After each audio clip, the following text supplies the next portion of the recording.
September 25th Utilities Committee meeting. Annapolis Creek, ES&E and permitting. Yeah, so this is just to let the committee know that we did go ahead on the mayor's request.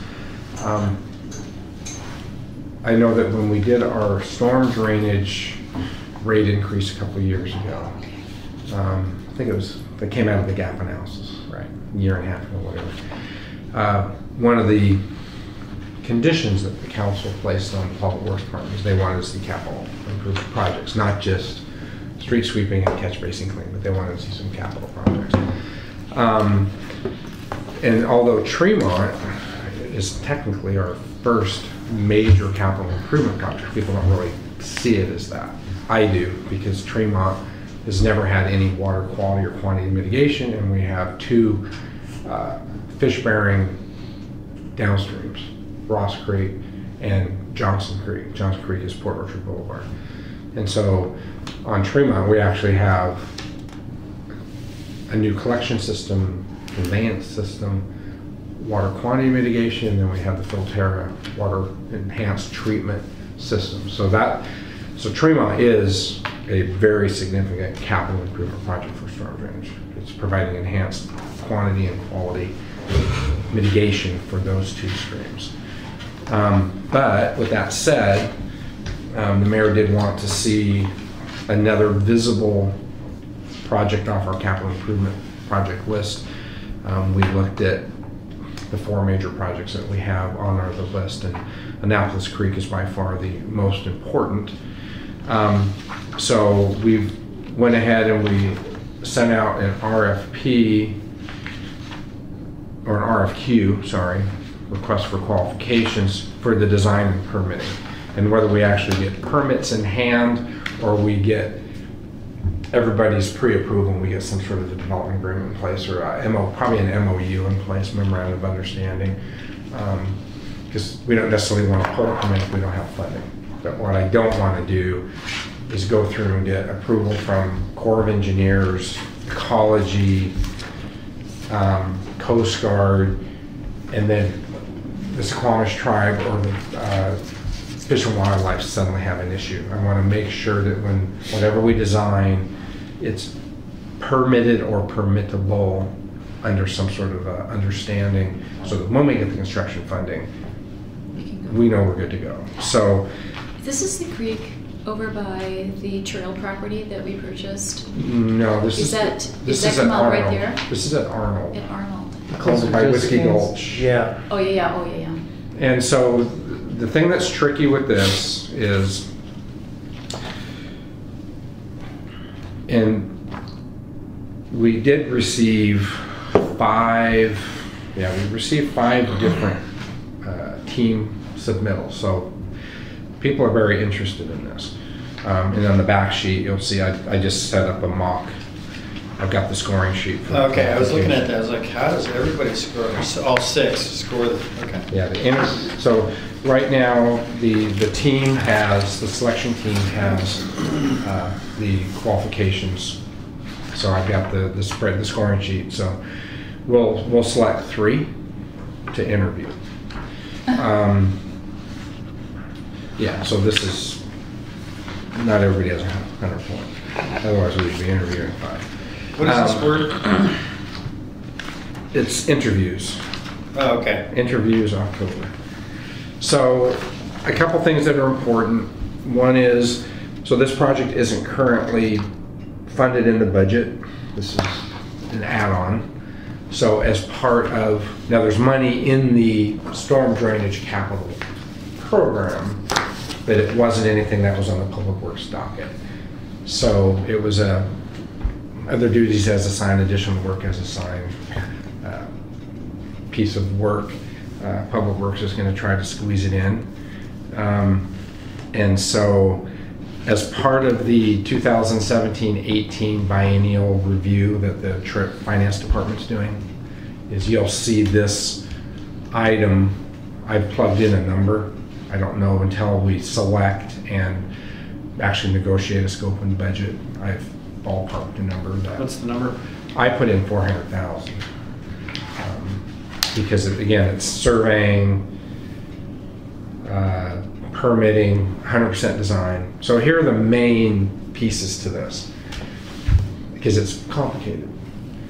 One is the actual box culvert, the old wooden culvert that's there. It's wood and it's failing. We had the road fail last year that the Public Works did a repair on. Yeah, we completely rebuilt the lid and then we CDF walled the side of it. But it's a Band-Aid. Okay, can I just have to get this straight? The place that I meant was across from the storage units in Annapolis, and there's an area there where, didn't we do a seawall? Is that the same area? no. It's further down from there. Well, you have the seawall that we did 5 years ago or so. Right. Then you've got an open stretch that kind of goes past the storage units as you're heading east. Right. Then you've got just past Justine's or Josephine's. But where does that come out? Where does that creek come out? Right Right there by Right George. there there. by Josephine's? just to the east, Right between in the Whiskey road, Gulch, yeah. right at Arnold. Okay, all right. And so if you drive through there, you'll see a new asphalt patch. Right. That's where the That's where it box was, culvert okay. failed. And so you've got the actual structural issue of the box culvert. That's an old wooden box culvert that's failing. So there's the design element of what goes in there. And so you're dealing with, you're gonna have some sort of concrete box culvert or an arch pipe or a bridge. It's the same issue we have down here at the end of Port Orchard Boulevard with that 4x4 concrete box culvert that the state has. So you're dealing with barrier-free requirements. So you've got the structural aspect of the box culvert. You've got the barrier-free criteria of whatever's built. So that means it might end up being a bridge or something. Then you've got the utility issue, which is our main issue, is we've got our 16-inch force main that carries every drop of sewage for the city through that. And it's in a very precarious, if you go onto the beach and you look up the box culvert, you see an old wooden box culvert and you see a 16-inch force main through there. So if that fails, we have a major catastrophic issue. So not only do we have to design something that deals with barrier-free structural integrity, but it also has to accommodate a utilidor, and not just the force main that's there, but there's also in our capital plan a second force main that will go up Beach Drive someday for 100 years in the future where we get to the plant. So you're going to have a dry 16-inch pipe in there next to it. So that has to be designed. Design can be anywhere from, you put those through a utilidor that's shaped like an airplane wing, so that as flow comes up, it has laminar flow through that, or we actually go under Annapolis Creek, where you go further back, you do high density polyethylene continuous well pipe, and you'd actually bore under. So that's up for the design team to figure out, working with the permitting agencies. But utilities, the utility protection is the main driver for this project. Obviously, fish are important, structural integrity of the road's important. And then the last piece to this is, then how does this interface with segment 11 of the Pathway Project? Does the Pathway Project get built first and this gets built later? Right now the Pathway Project's designed with strategic piling placed such that if the pathway goes first and then this comes later, then we can pull out, literally lift a piece of the pathway out of the way, shut the path down for a while, put in this piece. Ideally, what would happen is we would get this design, because we know the time frame on the pathway is going to be 2020 probably. So if we could get this designed and permitted and get funding, ideally what would happen is we would release this contract just prior to, and then interface so that the contractor then would build the box culvert and then the pathway would go. So there'll be a design interface with the two under either scenario. We'll look at some solution that whoever goes first, they'll work together. So it's a very complicated project. So when you say the 400,000, that's not for the whole project. That's just design. Yeah. Yeah, and again, I completely ballpark that. It's surveying, it's environmental, geotech, it's, structural design, it's archaeological assessments, cultural assessments. It's getting this thing ready for a federal funded grant if one's available. So, so again, all we're doing right now is we're going to go through a selection process. I ballparked the number that will program into this amendment, this mid-biennial budget, and then we may, if I'm off, then we'll do a budget amendment next year, but we'll get the project in. Right now, it's not even in the budget. Would the full 400,000 be available right now in the stormwater fund? With a budget amendment. I mean, there's money in the fund. We've got about $1.5 million in the storm drainage capital fund that we've been saving. We had been looking at this project through that LIO. It's that, Local implementing organizations? yes. So we've been chasing this from a design and construction standpoint for a couple of years through the LIO. We haven't had any, we're like on a list and it's like, hey, yeah, we got a project, but it's 20 years down the road. So Having the design is going to greatly increase our chances of getting Right. funding. we just say, you know what, we're just not going to wait. So we're going to go ahead and get the design so that we're, you know, The Ready- budget and amendment ready. is just to give us budget authority. right. Yeah. So, so that's that. And that could be done yet this year? No, we would, Just get we would, rolling with it would be a 2018, 2019. project. So we'll get it into the 18 budget and then we get to the end of the next year depending on timing. My guess is this would be then something that we would add to the 19-20 budget. Trying to tie it to the pathway. Yep. Yeah. It sure makes sense, doesn't it? Okay, so that's that, and like I said, we're reviewing statement of qualifications and we'll be interviewing in October. Okay, the Marina Pump Station. So on the other end of the equation, we have the facility that pumps all that sewage into that force main. It has major issues. It has. We've been trying to get funding for that for a number of years. I actually got, quite a while ago, 6 years or so ago, through the Hazard Mitigation Grant Program with FEMA. I actually got a $2 million grant, and we were going to get moving ahead with that project. And then 3 years ago. 3 years ago, and then the fires or something in Eastern Washington, something happened and they pulled all the hazard mitigation. So we were in the money and then we weren't. So this is AED CPR, a very important project that's in our capital program. What if we spent the money that we got? We wouldn't have had to give it back, right? No, they robbed the fund before Right. it could be appropriated. Oh, okay. Once it had been appropriated, we would have been fine. Well, no, I could say that it could be just like the DWSRF, where we've spent $1 million of our $6 million and the legislature hasn't approved the capital budget, and so we were on hold for 6 to 9 months. So that could have happened. Oh, I thought it was a foghorn. Anyway, so this is just, again, a heads up that we're also moving forward with, again, an RFQ, request for qualifications for that project. And it's the same thought process that we need to get it to ad ready design because we increase our chances of them getting funding. Great. Yeah, and so this one, we have an opportunity through the Department of Ecology, through a clean water, it's a clean water grant / loan program. Essentially, the seawall is failing at the marina. And we've got documented via picture history of that sediment is continuing to slough out underneath the seawall. And the seawall only protects the marina pump station.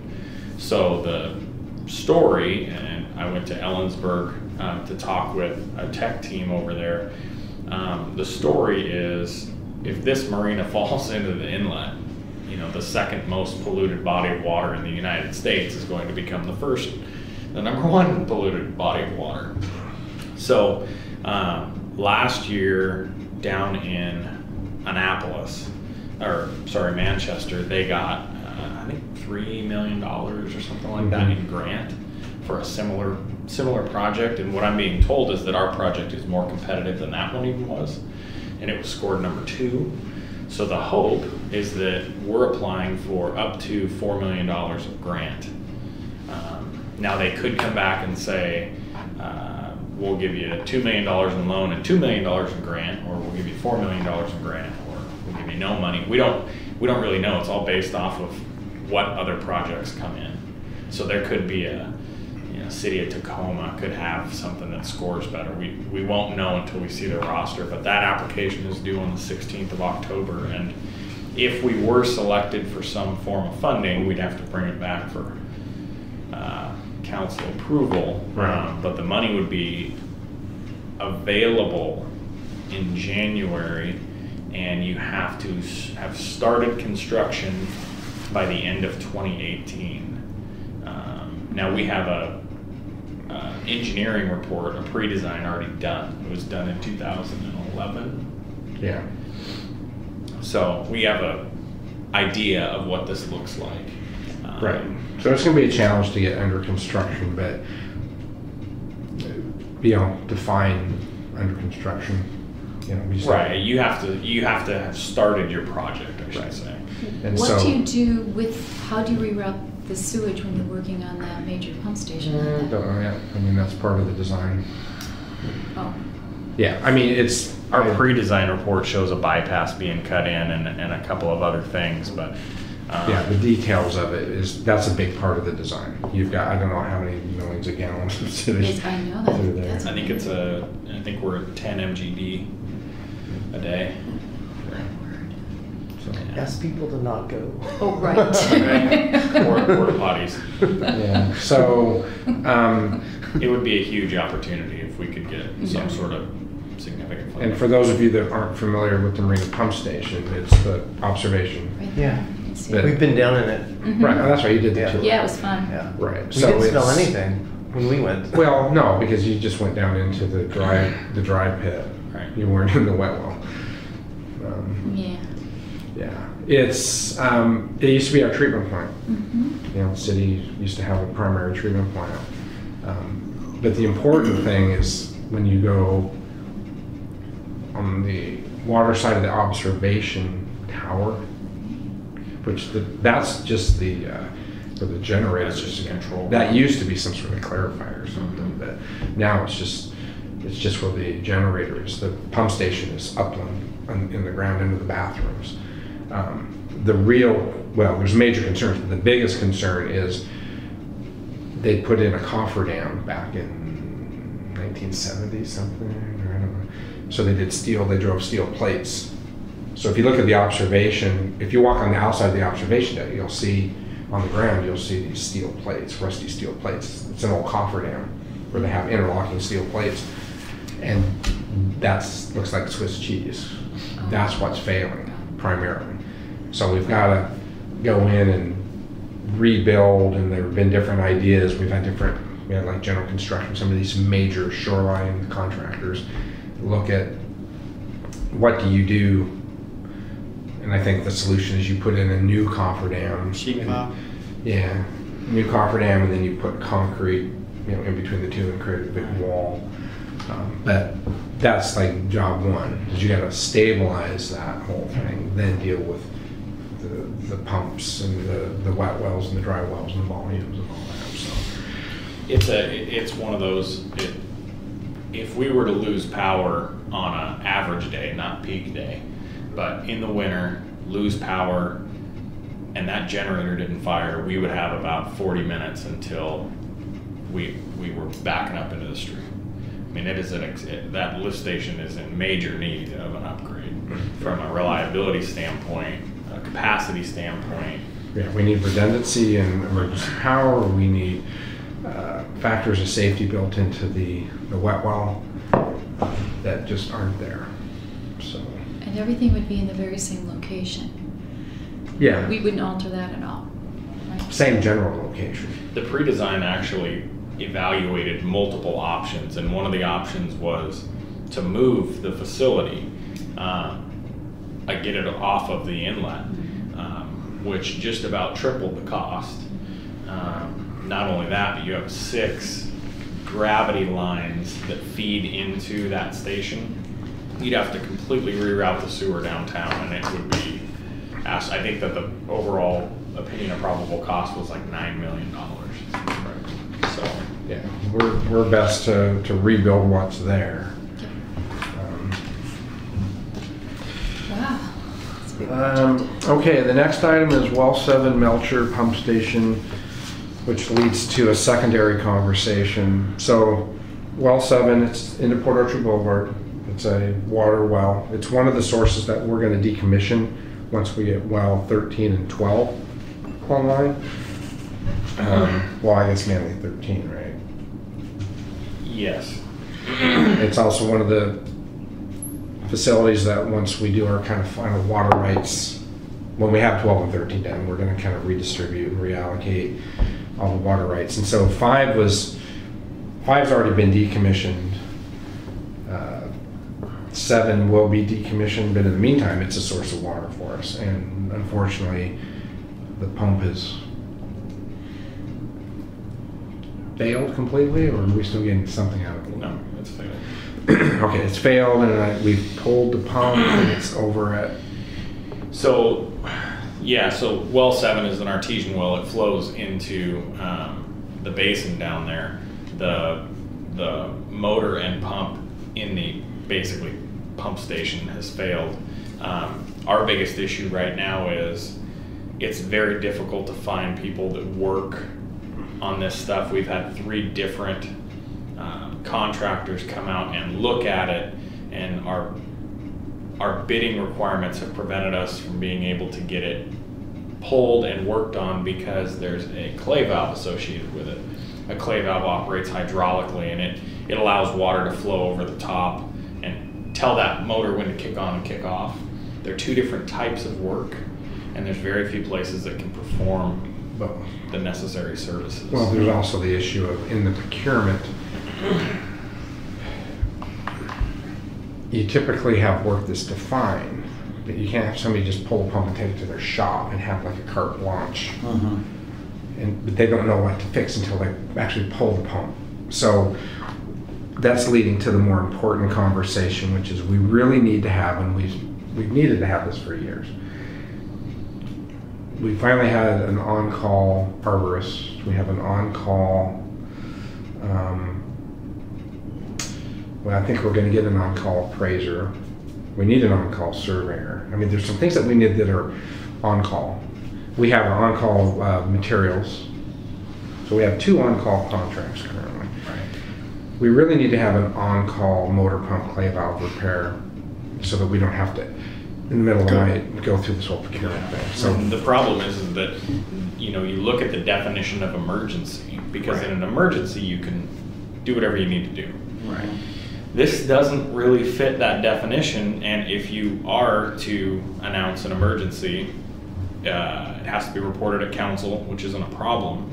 The problem is that the auditors will pull anything that you deem an emergency, and they will scrutinize it and say, well, could you have done something X? different. Could you have done Y? And so this has been on your capital program. How could it be an emergency? It's just every little thing. So whereas if we solicited for companies to come in and give us here's an hourly rate for in-shop, here's an hourly rate for in-field, and we could score based off of those, we could get somebody on call, and well 7 goes down, we call up a company tomorrow and say, hey. And we've had similar problems with other wells or other water or sewer. So there's companies out there that can come in, pull the pump, take it, fix it, put it back in the hole. This only needs to be done until well 13 is functional. Well, I think we need to have it in general.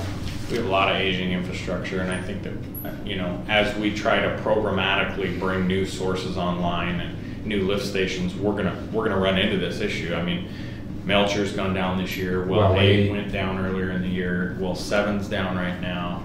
Well 9. you know, and I hate to say it, but 20 years ago, well pumps averaged about 30 years life. And because of the way that they've changed lubrication and they've gone to cool Variable water speed lubrication, 15 years is serviceable life on a well pump now. And it's not a decision that anybody in the industry is making. It's the way that the motors and pumps are regulated. For safety reasons, they don't use oil anymore in them. And so it is what it is sort of thing. I know that the well pump that we're looking at putting in for well 13, it'll be $200,000. So when that goes out, it'll be another $200,000. You know, these things aren't cheap, but having somebody on call, you know, we'll be able to not pay Bremerton for water for a month while we try and do a competitive bidding process to get, you know, something worked on. Right. In the city of Port Orchard, Puget Sound in general, but I'll speak only to the city. The city of Port Orchard is extremely pump dependent. For sewer systems, you know, it'd be great if we had a system that it was just gravity. And there are cities that they only deal with gravity because they don't have all the dips to get through, you know, the diurnal peaks and valleys. So we got a lot of pump stations on the sewer side, and then on water we have, well, City of Bremerton is, their primary water source is a dam. So they're all, you know, they have a treatment facility, but they don't have the pumps that we do. You know, we've got wells, and wells take power, wells take pumps, and pumps go out. So we're just trying to get ahead of our ability to make repairs that works better with the industry, so that we're not out of service while we wait to go to council. Well, what do you have to do to get this in place? What has to be We done? have to go through a process following our procurement. So well 7, we can't do anything. We're buying more City of Bremerton water. And that's one of the big items that's in the biennial review update is we're putting in a big, huge number in there for water that we're buying, because between Melcher going down, well 9 gone down, well 8, now well 7, we've been buying a lot of water from Bremerton. The good news is we have an agreement in place to buy that retail water, and without it, we'd be in a pretty bad place right now. Pickle. You know, at least we're through the really, well, we're not 100% through it, but we're coming out of the really high demand season. We're starting to get some rain on the ground, and the irrigation systems that really tax our water system are going to be. So could we have this in place, do you think, by the beginning of next year? Or does it take a lot longer than that? Yeah, we need to get going on this. I mean, this is a heads up that you're going to see this At council? at some point. Yeah, we're going to. That's good. Yeah. Okay. Yeah, we need to get going on this, and so we'll be working with our procurement folks to make sure that we're dotting I's and crossing T's. And we know the companies out there that do it. They're very limited. How, like in Tacoma, close by, on the peninsula? There's one locally, there's one in Tacoma, and there's one in Bellevue. The problem with the local company is they can do part of the services. So we're going to ask them, we're going to solicit them, but more than likely they're going to have to sub out some of the work, which will increase their costs. So I don't know how competitive they'll be. You know, the two big things that we're looking for is price and availability. You know, what sort of guarantees in a contract can you give the city of Port Orchard about being responsive and, you know, turnaround time? And different companies have abilities to get parts differently, and so all those things I guess will play in.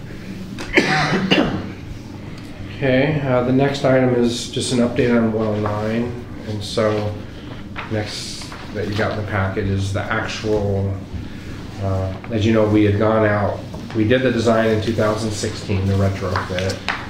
In 17, we contracted for not CACM, but for just engineer of record engineering support, because this public works department is going to perform the CACM on this project.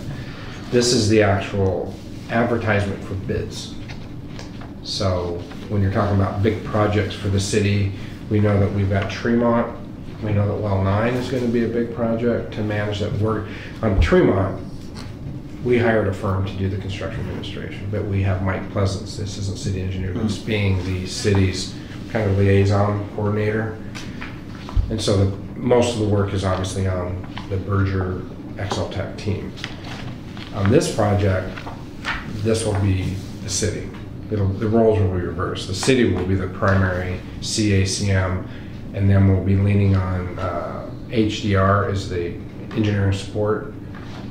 And so the goal is to, I think we got 160 working days. I got a calendar somewhere, but bids are due here in October. This will be before council in 2017,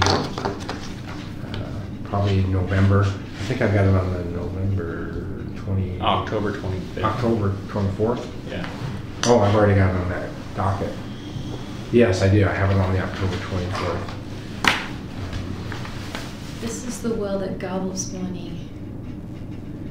Well number 9. We have put a lot into this well, haven't we? This is the well that we have the potential Arizona emissions claim that we've gone through now 2 different attorneys, so the lighthouse needs to get moving forward on the Arizona emissions. One of the good things in the delay, if you want to look at the bright spot, is had we pursued the Arizona emissions initially, there were things that came through the redesign that we did in 16 that in essence gave us more information on the quality of the design. There were more issues that came out of the redesign that pointed to the design initially. So we had 9 years in which to basically say we've discovered an error or omission, and so we've done that. So, but at this point, this retrofit corrects the previous design. So we'll get started on this project, actual physical construction in 2017. It should be done. It's 160 working days, so I think they'll be done this time next year. So that's well 9, and I guess another important thing to note is, manganese was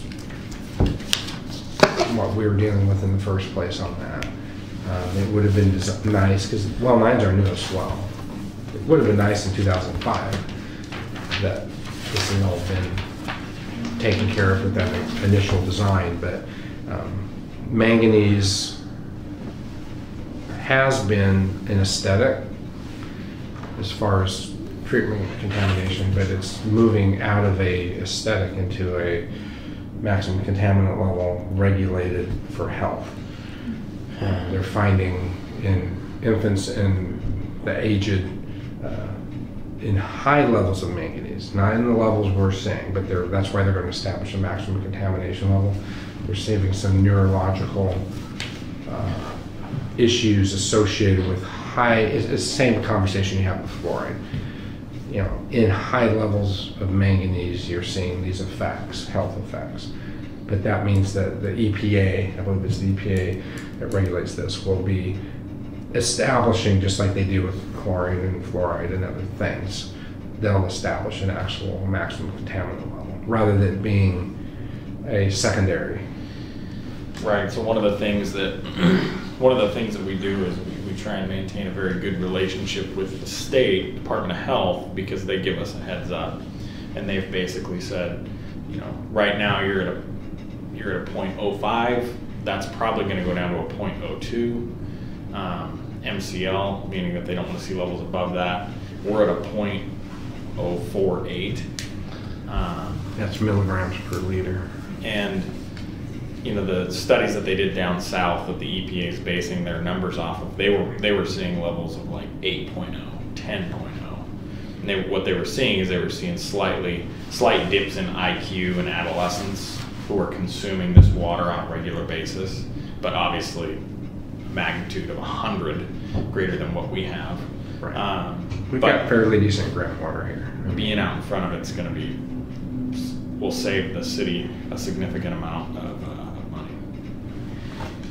Right. Okay, so the well 3 for decommissioning. So as I said earlier, we know that 7 is ultimately going to get decommissioned when we transfer water rights to 13, because we're going to maximize that source. Well 3 has already been kind of decommissioned. That's the one that's in the parking lot. After a lot of the consternation, we actually found Thomas got out with his witching sticks, but we actually did find, I guess, 1, 2, 3, and 4. There was a lot of, when City Hall was built, they ran into a couple of wells, and people at the time weren't sure which ones they were. Then there's the well that's in the parking lot that's overflowing, free flowing all the time into the catch basin out to the bay, and it has for decades. And then there was what we thought was well 4, which turned out to be a secondary withdrawal from well 2. right. Well 4, and I think for years, and the Department of Ecology is just as guilty as everybody else. 20 years ago, they assigned a water right to well 4 because they thought that there was this thing called well 4. Well, well 4 was actually the Ross Creek pump station, which was decommissioned back in the 60s. It was up on the hill up there. So well 4 top of High. Yeah. High So Street. well 4 never actually existed in any form. It was well 2 that everybody was chasing.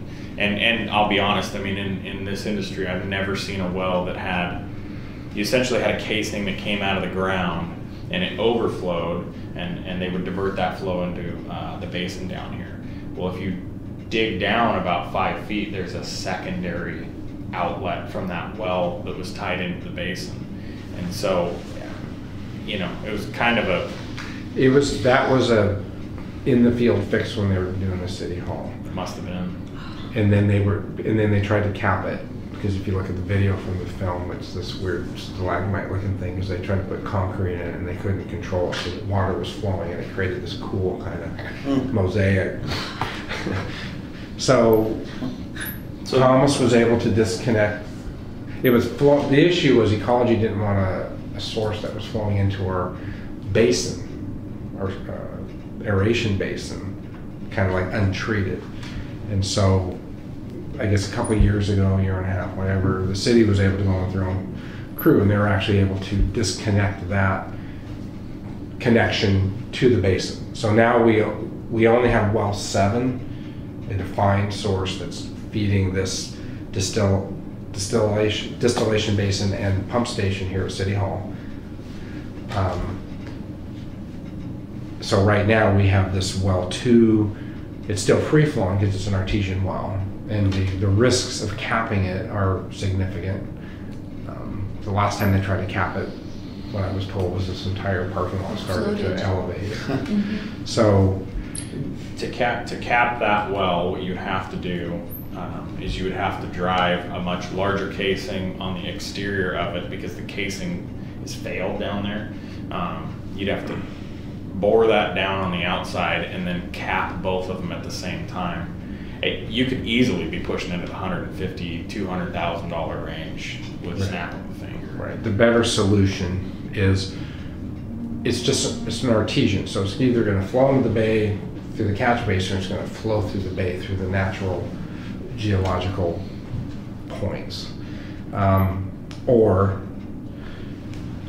there's an option that we could actually take that source and bring it above ground as a water feature, or as a drinking water source, like a drinking fountain.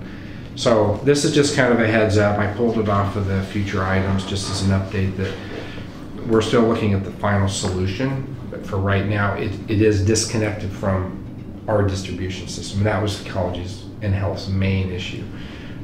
What we do with it in the future, I think it's fine doing what it's doing personally.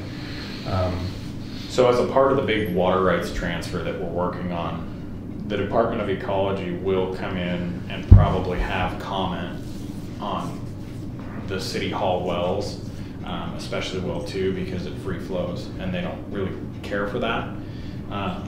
We'll obviously push back a little bit, and there's been 2 cases where cities in Washington State have taken that water and created a untreated source for the community, so that if somebody really doesn't want to have chlorine in their water, or maybe they're just taking a jog, they could just come out, fill up a water bottle or something like that. There's a lot of creative ideas that would be far cheaper than having to take extreme measures. We won't know what ecology is going to request of us until the water rights transfer is done, which is probably 2 years. Well, it was 2 years. Now with the delay on the DWSRF, it may be pushed to 3 at some point. So anyway, that's just kind of an update. I'll move that back down to future items as a future, like when we finally have closure on it. And that location would be down by West Avenue? Is that where that would be? Where would you actually have a feature? It would be right here. It'd be City oh, it'd be Hall. right here. City Hall. That would be cool, actually. It would be. I mean, you could have literally a water feature where at the beginning of the water feature you have these spigots that have potable water source where people could fill up, or at the base, and then it'd be like a place where dogs could drink water or whatever. And then from there, then it would go into like some sort of a water feature. We'd even conceptually, just very high level, talked about doing something where it came out as a potable source, and then along the street you could do like a plexiglass educational feature where it would flow through a BMP, so it would become a stormwater educational. This is one way that you can do LID or something. So, and that theoretically could tie into the expansion of City Hall, stuff like that. So, anyway, we're just going to let it do what it's doing for now. It's not hurting anything, because it's just artesian groundwater that's going into Puget Sound currently. Potential Public Works East site. So in 2000, I came here in 8, I think it was 11. What was the year we had the really bad snow and ice, and that was the year we lost a truck because we were on 17 straight days of 24-hour snow and ice control. Now the truck was an old washed-out truck, and it was on its last leg, but we just ran it in the ground, and that's when we got the super single.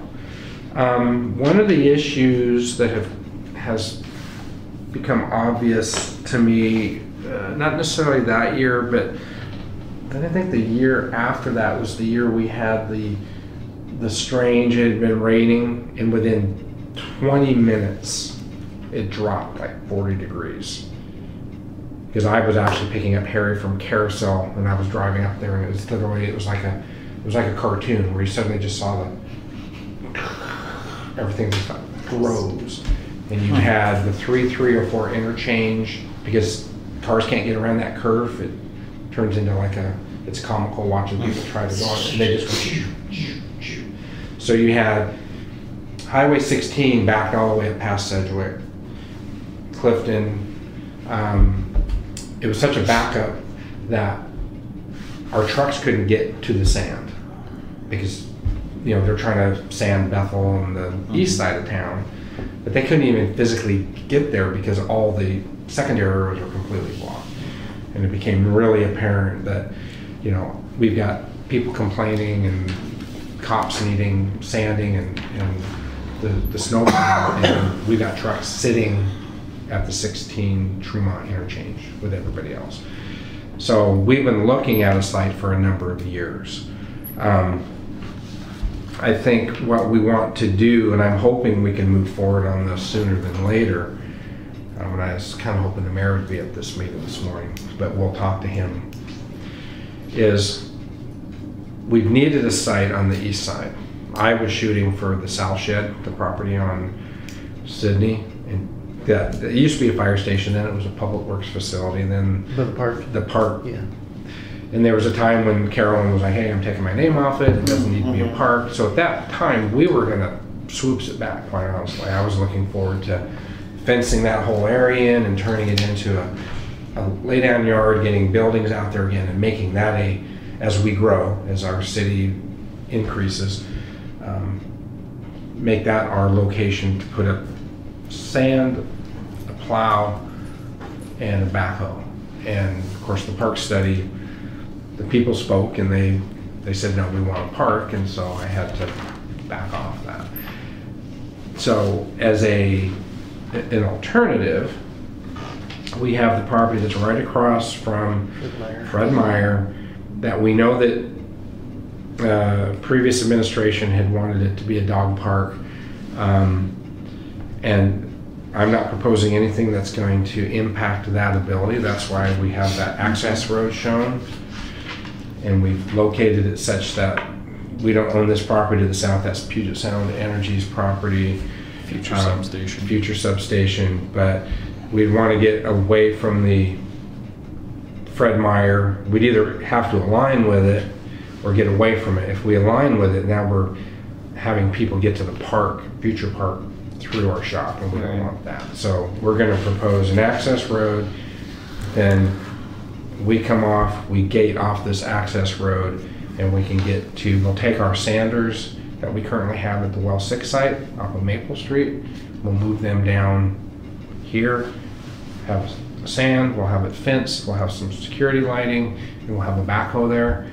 So that way, when we get inclement weather, we'll have the ability to have both sides of town covered without having to get across Highway 16. And this is a very strategic site in that we're close to Sedgwick. We're close to 16. We're close to 16. Trying to get those main roads passable for emergency services is our #1 priority in those events. We actually have people that live relatively close to this on that side of town.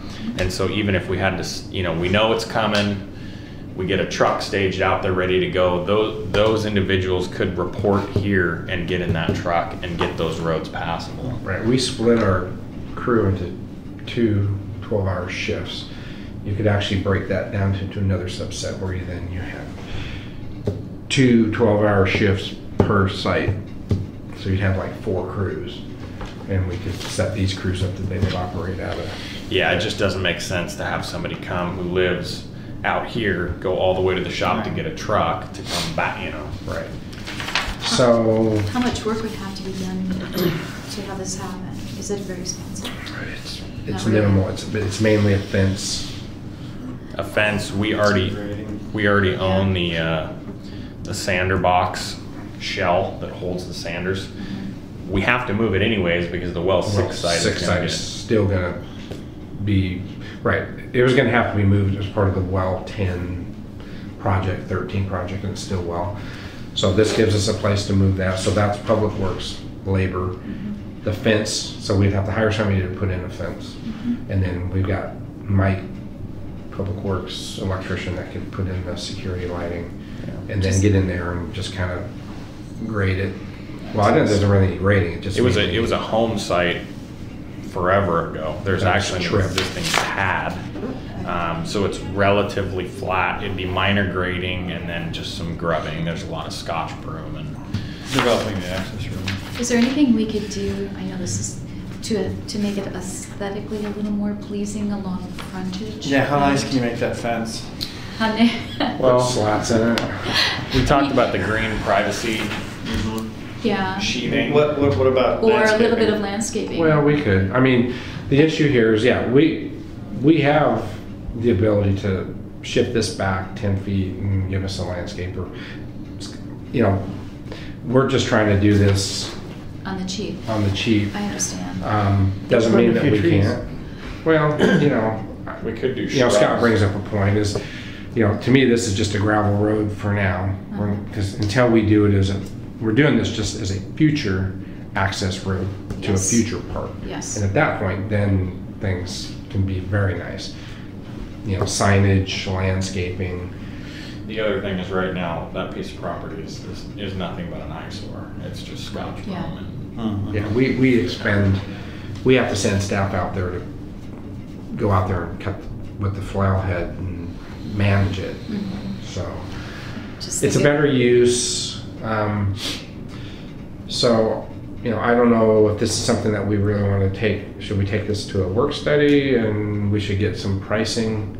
And maybe we should move, because that's the property line, right? Mhm. Maybe we need to move that back 10 feet Mhm. and we'll show some landscaping.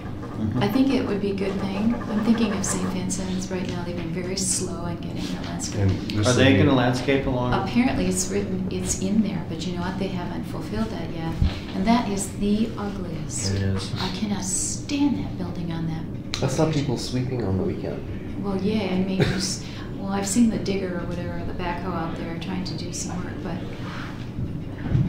it would be nice if the city made something just a little bit nicer. I'll go buy some shrubs at Costco. Yeah, if we move that fence back, put some shrubs in It on the makes a frontage. difference. I think it does. Cypresses or something. Don't you agree? Okay, Yeah. so should I just kind of Some taller shrubs. Yes, Yeah, yes. should we bring this, clean this up, talk to the mayor, get some actual numbers for fencing and man hours? Did you So- want it by this Do you winter? think it needs to go to a study, Yeah. actually? Yeah, then, Would be Yeah. hard to discuss. I mean, we Yeah, could, we yeah. could, we could get the Just approval and get the FYI to fence everybody. up. Yeah, I think Yeah. more of a heads up. We could do the improvements, you know, over time, but we would want to get this set up for this year. Yes. for this year, okay. Well, I think work study, if it doesn't delay it. Right. In terms of the dog park, where is that? I mean, Well- that's just a dream that somebody. That was a or a previous group came up with mayor. I conceptual. do, you know what, I don't think Okay. that that's actually gonna be going in that location in the future. But it's still, didn't the Parks Committee still want to maintain that property for Yes, something? yes. And I don't know if it's a dog park, but I Huh. think it's still park property. There were actually some real issues of having a dog park there. So I don't think that's gonna happen, but yes. It is. But I'm just thinking, if It's a there is very something going large here, then you might look at economies of Yeah. scale. If you look at this smaller map in the corner, Yeah. Yeah. it's a very large piece of property. Yeah. So it, Yeah, it looks like it. I mean, we're just down here. This is a big piece of property for something. What makes it not a good candidate for a dog park? Oh, I don't remember exactly, but they wanted it right here and I think. There's not a lot of parking. Access to was make one. it parking. Well, it's flat here and then it's pretty steep. So I think it'd make a great motocross track. No. There you go. Well, and you know, there is gonna be a well up here. Yes, So you're gonna have yeah, a yeah. 100-foot Yeah. Right. buffer for the wellhead protection. Well, have Right. protection, things that you can and can't, but, you know. Will that access road eventually go, it does go all the way to the well? No, it won't, will it? Because you access from a different spot. No, we just didn't wanna segment the Bifurcate. property. Yeah, yeah, gotcha. Because once you did that, then we would look at screening. People would be going through a work Yes. yard to get to the park. We didn't Yeah, want yeah, that. Yeah, that would be like the Powers Park, where you Right. can't see it. Right. Okay, I think, yeah, if it doesn't put a hold on these coming to Well- work study is not a bad idea. Well, what we'll do, Thomas, is we'll get a price for the fence, we'll get a price for all of our salary and benefits for us to do the work, and then we'll just gravel this road for now. Right. So to grade and gravel. So we'll make it a public works project. We got the skills to do that now. We'll have to rent a grader and probably. And could you include some landscaping in the costs? Yeah, we'll Is this, have, is this a house here then? No, it's just a temporary utility thing that PSC has. I That's think it might even be PSC. a Conex. Oh. That's where they're gonna be putting their other. Some- Okay. So they're gonna redevelop this site? At some point. That's Is it fine. worth talking to them about a shared access? Closing this off and then having a joint access over the property lines? we could split the road, but my guess is they're gonna be. Well, just in terms of access and access. So Yeah, no, that makes sense. I can at least, Tom Probst isn't, he's moved to a different whole thing, but he says I can call him whenever I want. So I keep fishing in that well. I should be fishing in a different well for answers to questions. The but problem is He's really responsive. responsive. And he'll tell us who we need to talk to make that decision. So I can ask about that. This makes a lot of sense. It really does. Yeah, it does. From It's the right thing to do. strategic point of view. Yeah. Okay, and the last topic is just a report about these. I didn't attach the actual List. summaries. I don't want addresses and names and whatever, but just to let you know that there were, so that Waste Management, who is our service provider for our code, everybody in the city is required to have service. They did an audit. They do this. They're doing this throughout their service areas. So they came in the city, Port Orchard, did an internal audit, and they basically found that there were 24 addresses who either had equipment or receptacles, Okay. and or placed out for collection, but they didn't have an active account. And then there were 197 that did not have service. So Waste Management is working with those folks. I know that one of the people already contacted the mayor. He's very unhappy because he's a recycling, repurposing, reusing guy. But unfortunately, and we had the gentleman up at Morton and Rockwell who came to a number of council members who said he had a business in Seattle and he took his garbage there routinely and he wasn't going to do it. And then we had the gentleman out at McCormick, Rutherford, that made all sorts of claims. And the bottom line is the city needs, the city has that code in place for a reason.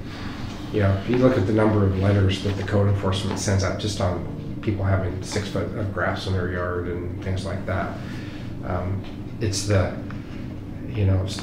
few bad apple kind of analogy. It'd be great if you could assume that people would take care of their garbage, but having been in the public sector now for 10 years and seeing the number of people that don't pay their water bill, and when we shut the water off, they go out with a hose and they tamper and jump and take a hose from the neighbor's backyard and run it into theirs, and But Mark, we heard from one individual who is in the county who does take care of his own trash. I think we should make an exception in special cases, but we have to make conditions so if they are not taking care of their mess, that we can go in and enforce them. Well, but then again, that's creating a code enforcement. I mean, we've got a code enforcement. It would be complaint driven. That is right, but I'm just saying, if you open this up to where it's optional for people. Well, I think we need to figure out a way that it's very stringent, but I think we do need to make an exception. I mean, he is the poster child for someone who Where's he putting his recycling, Fred? Is he taking it to school? He's taking it all. From what I understand, what he's doing is he's almost doing complete recycling, and he's taking it to the school that he works at. And one thing I can say is businesses around here are having problems with people disposing of their garbage and recyclables in their bins. He's taking it and disposing of it? In his school. And he came to the council, and that's what he might actually have said missed to his us. presentation, He said that he is Yeah. doing recycling, almost 100% recycling, Right. but he's taking it to work with him. So see, that's a problem. Well, no, Cindy, I don't think we even care how he takes care of it Well, if he Fred. is taking care of it. Fred, It's his responsibility to take care of his Well, I think garbage the or issue though recycling. is, what if he How he loses does that it is job? not our Then he issue. doesn't have that resource. The bigger issue to me is we have it in our He's code just for a reason. shifting the Yes. cost Yes. at that point. And actually, so my husband's workplace finds that their bins get filled up with other people's garbage. So, and I know for our next door neighbors, there's a rental. And the landlord there does not provide for the renters, and therefore their stuff is sitting outside of their patio door, and I don't know where they're taking it. What I'm proposing is exceptions for land, what we say, owner-occupied properties. Obviously, rentals would never qualify, because I think that is the problem, is that people who rent, they expect their renters to be paying for, utilities, and they're not. I am a landlord and I pay for the garbage because I don't want it to be up to the renters to decide if it's a optional thing. Well, I guess, well, I'm that's not a the county, policymaker. It's up to this committee to move it to. But a I see your website. concern that we do want I- standards, but All I know is it's a requirement, so it's very simple. Waste Management deals with it at this point. So It's- my first question would be, can it be done? Can what Fred is talking about be done? Can there? I'm sure, so it is, Waste Management is our service provider. Mhm. It is in our code that garbage collection is required. You can change the code, the city can change the code. Now, you gotta look at the consequences of that. The consequences of that will be, okay, you allow certain exceptions, but who manages those exceptions? Because right now, it's waste management covers 100% of service. They cover complaints, they cover non-payment, they cover people that, in this audit, they're going to put out the bids, they're going to, they're going to bill that property, they're going to pick up garbage whether there's garbage in it or not. It's a non-issue for the city.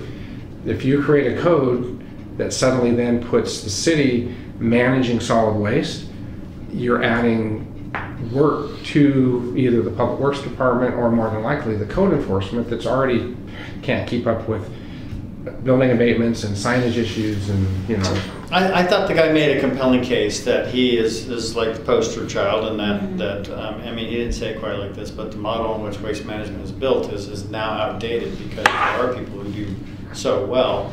And I thought, well, if you had a guy who could clearly demonstrate that he was really good at this, that'd be great. But then I didn't even think about where is he taking it. Well, if he's taking it to the school, he's taking it to school, and he he's just said he was passing the taking it to buck. school, and that's exactly well, what what if he's the doing. school says, hey, you can't do this? well, the Right. school should be saying that. I Right. know. There are people who say they take it to the recycling facility right. Well, the themselves. facilities, some of them are closing down. right. I mean, it's just. I mean, we do have it's not options. something I would ever cut back on personally. I admire them because they want to do this. Mhm. I think we should make very rare exceptions in that case. Also, Waste Management does not have a perfect record of their own, as you know. I mean, there are a lot of missed pickups on their own. Right, Their but I customer think, service is to me, the failing. bigger issue is, Oh, again, it's not, Yeah. it's right, And it's, how much that's going to cost. right, the it's, city. we're not talking about, what's that saying is rules are meant for honest people, locks are meant for honest people, right? You don't, my wife is insistent that, we lock the doors at night. I'm like, why? We've got like French doors, right? They're gonna go pop in. I was robbed 6 times over a period of 3 years in my previous house back in the 80s and 90s. And after the second robbery, I stopped locking the doors because guess what I had to do? Every time they'd break in, I would Fix have the a door doors. jam to fix or a broken, they didn't just break the glass, they would break the whole door jam, which is really hard to fix right properly. And I said, screw it, I'm gonna leave the door open. If they're gonna take the stuff, let them take the stuff, but I don't wanna have to, fix the door. And so unfortunately, you're talking about how do you manage the city, and I know this is more of a policy discussion, but because you're the decision makers, but you can't manage the city on, it's the like when you do speed studies, it's the 85th percentile. Mm-hmm. We design roads based on a speed that 85% of the people are going to feel comfortable driving. Well, it's the same thing, is we got to operate the city on across the board of what would happen if we started having exceptions, right? And plus you still can't- There aren't the honest people that we're talking about. We're talking about the people that steal water continually. We shut off their water because they don't pay, and they continue to steal water because they choose to spend their money on other things which aren't necessarily legal instead of paying for water. And then they have a child in the house. Those are really difficult decisions to make as a public works department. When we go shut off water, and we know there's a kid in that house, but we also know through working with KCR that family has much greater issues, and that's why we had that $100. Remember that utility bill where we'd let them off the hook of a bill or whatever. Yes. Yeah. If they were to enter into KCR's program, that was the caveat: is you need to forgive this bill, but you need to go into a system where they can look at, okay, why aren't you paying your bills? What are you spending it on instead of water? And so, I know this is a diatribe, but to me, it's just like a slippery slope. We start making exception for one, then we've got the guy down here saying, well, I'm taking mine to my business in Seattle, why can't I be off the hook? Now you have everybody that has a reason, and now...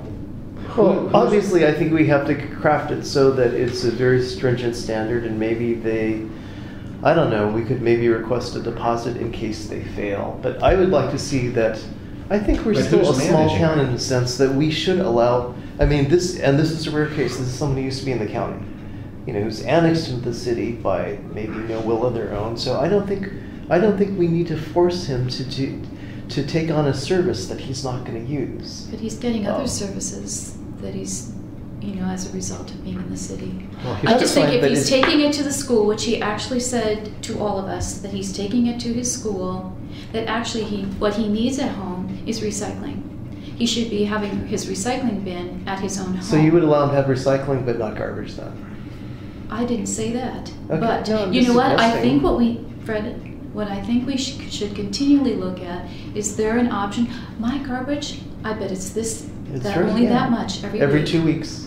I Yeah. know, my garbage is every week. Okay, mine's every My 2 weeks. recycling is every 2 weeks. We do have some options with waste management as consumers.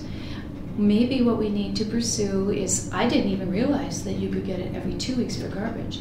Okay, well, Yeah. I'm gonna go check Right, this you out. have the ability to add cans or reduce cans. You Right. can modify your service, but again, Right. it's I waste have management. minimal, except for I do have yard waste, which is optional. One of the other things, if you were to do some sort of an exception that I think just needs to be thrown out there, is you are going to be putting yourselves in a position where now you have to make decisions. Where now you're going to be having people, potentially, say 2 to 3 a year, petitioning the council to approve an exemption. And so you will have to make decisions that Some aren't as black and it's, white. it's going to be painful potentially if somebody says, hey, I'm taking care of all of my recycling, and they tell you a good story, and then they're burning it in their backyard, and then you got to come back and, sometimes it's nice to be able to say, hey, we have a code that says you have to have garbage service. Right. To me, it's anything that we do other than what we have right now is going to add time to an already overburdened staff. So probably the best approach, Fred, is to see if we can get a few more options with waste management. I think the mandatory service is essential. We've already seen that. That's part of Or you it. get free your recycling. I mean, No, when you have I'm to, in we I'm have in to the pay for county. that. I mean, I had mandatory require- curbside, but my garbage didn't go up. What I was paying for garbage when they added the recycling, if it did go up, it went up. Like, I didn't even notice it. Yeah, we pay. And I have what is it, recycling about every other. $90 Every 3 months? every 3 months. Yeah. I pay $50 every 3 months, and I do recycling every other week, and I do garbage every week. That's what we do. That's It's $56. You're 50 for 3 months? Yeah, 56 every 3 months. Yeah. So That's waste management? Mm-hmm. Huh, your county I think it though. was- I wonder if they charge more if you're in the city. I don't have a good warm and fuzzy feeling about these people. They've skipped pickups and they've said they didn't. I had to escalate it through you guys to get them to pay attention to their yard waste, and it's not just me. It's So you all have through the problems city. with what? Yeah, they well, that's- don't that's pick a up. different- but that's a They different don't give you conversation. refunds. They say that the driver said you didn't leave your can out. I think they're ripe for a class action because I don't think they're providing the service uniformly. Well, I've had. But some- that is different from the issue Yeah, we're I've talking had about problems in about the the past and exception. they've cleaned it up, but my neighbors Yeah. just about pulled their hair out. So- But yeah, I don't like that we were giving them a mandatory monopoly. Not that, but Well, they had to, waste management, there was a selection process I through know. Kitsap County it was become the provider. Entronco, Waste Management, there were like 3 major haulers that applied for the county. Remember, we're working under the county solid waste program under a ILA, and then so Waste Management is the one that got that contract with the county. So it doesn't mean that there wouldn't be another hauler in the future. but we can be on the lookout to see if there's any way we can ask them for there may more be, services. but I think you're right. There may be a good compromise. There might be an absolute minimum service that still makes them an account holder. If we get enough or people something, to but, request that, who knows? yeah. That might be something we could do on that level. Yeah. Well, I guess from a staffing standpoint, I mean, do you want to take this item to a future work study to look at options, or, I mean, that's your decision. Well, I don't think that we should, right now, Waste Management is providing the service. I don't think that there should be exemptions out of it because we would all find reasons. Like me with my garbage this big, I could. I wouldn't, but But I- if you want the whole council Yeah. to weigh in on it, then we'll take it to work study. Do you feel strongly about that? I think we should. I don't know that they'd vote differently, but I think we perhaps need a more definitive answer. I mean, I feel for this guy because I thought he made a good presentation, and But it didn't make sense I have a in real his problem with case. him taking it to school for it. That's not free. You and I are all paying for that, okay? So all he's doing is just taking it down the road. If he were somehow magically disappearing of it or making things in his garage that he sells at craft shows or something, that would be different. Well, there's no difference though than, I mean, again, I could take all my recycling, and I was, to the Sand Hill transfer station. I had my 3 different bins, and every Saturday I was taking it down, and then I had mandatory. You know, my waste stream dropped significantly when I started recycling. That was great. But when I had the mandatory, when I looked at how much I'm paying for that recycling over that 3-month period, it's the amount of, it was the same price. I was driving to the landfill and having to, in the summer, be attacked by hornets as I was, you know, going through the cans, and there's a million hornets in there. So I'm like, you know what, it's worth, I'm not gaining anything by me not using this curbside. And then when it comes to garbage, there's only, you can't, I mean, when you look at how much you would charge at a landfill or a transfer station to dump garbage, it's much cheaper to have it at your house.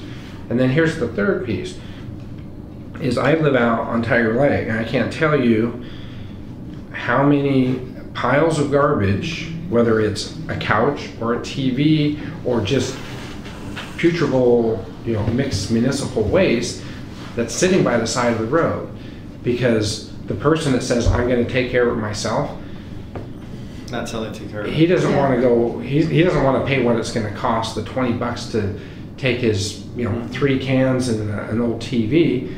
He's finding an old, you know, Pope Resources Logging Road pulls off, dumps it in the middle of the night, and he heads out. I mean, I could take you out right now, and I'll bet you between driving down the old Belfair Highway to Bear Creek Drive in my house, we'll pass a pile. You don't have to go that far.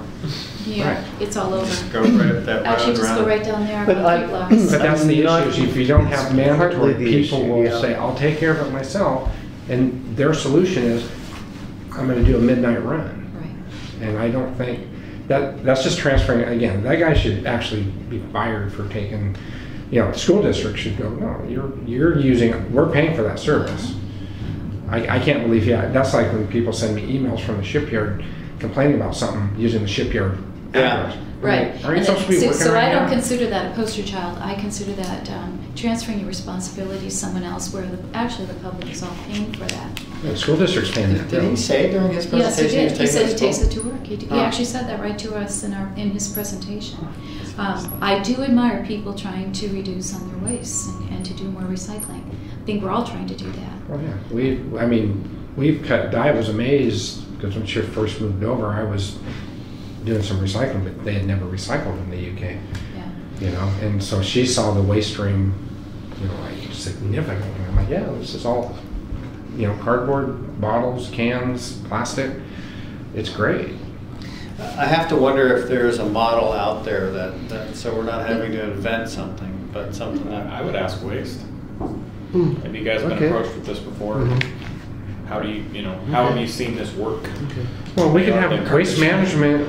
We can have them come Joseph. in. That's Joseph. They have in the past. Yeah, Laura, Let's have she'll somebody come come in. in to a work study where we can actually ask them some questions and find out if there's models in other states, cities, where someone who has nominal waste could really have a better deal, but not that they don't get serviced. Okay, well, I'll ask Laura to come to, it might be a 2018 thing, Okay. but I'll have And her Fred, come we should be and- looking, you know, when we get AWC in different ones, we should be looking to see what other cities are doing. Okay, I think we should. I would be happy if we pursued it. You know, I'm not saying we have to solve it either, but I don't want to just say no right off because I think there's something else we can do. Well, But you're you've mad at raised, the you've company. raised, well, Yeah. not even that. You've raised a lot of good issues that we have to be careful how it's implemented because it's not designed to create more work for staff. It's just to, in the rare cases where someone has a compelling issue, Right. I would like to be able to consider that. Okay, I think that's good then. Okay, so it'll be on a future work study. Okay.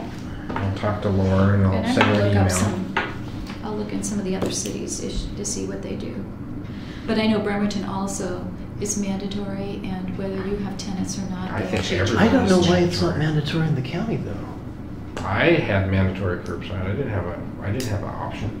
Yeah. Maybe So we should was he find- just not on their radar, or is Well, county standard different? I mean, he's in the UGA. You could, I don't know. I have mandatory garbage. I don't know how. And you're not in anybody's UGA. No, I mean, no. And in the state of Wisconsin, they actually tax you, and it's, and the city comes around, but you're paying for it through your tax. Oh, interesting. Mhm. Paulsville does their own, and the city used to. Mhm. You know, The they- city can't do it as inexpensively though as waste Right. management, Right. believe it or not. Yeah, we wouldn't want to. Yeah. No. Okay. So, okay. Well, thank you for the discussion. Okay, what time is it? It is. 10:48. Wow. Okay, and next meeting, October 16th. Is that a good time for everybody? Yeah, that's back to the normal Yeah. third week at Is that okay for you, 9:30. Scott? Yep. Okay, I'll just put it in right now. okay. Okay, Yep. Thank you. good discussion. Thank you, everybody. That's good. Thank you.